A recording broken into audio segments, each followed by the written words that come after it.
నేటి ప్రార్థన. సర్వశక్తిమంతుడవయ్యున్న మా తండ్రి, నీ ఘనమైన నామానికి వేలాది స్తోత్రాలు ప్రభువా.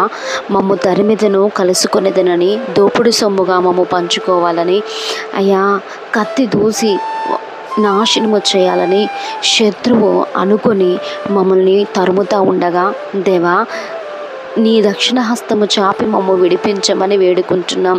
అయ్యా మేము పోరాడునది శరీరాలతో కాదు, ఆకాశ మండలం అందున్న దురాత్మ సమూహములతోనూ ప్రధానులతోనూ అధిపతులతోనని నీ లేఖనము సెలవిస్తూ ఉండగా, దేవా కంటికి కనపడని మా శత్రువు చేతిలో నుంచి మమ్మల్ని విడిపించమని వేడుకుంటున్నాం.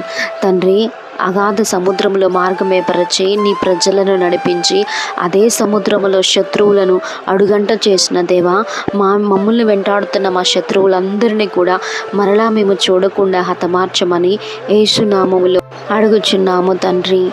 ఆమేన్.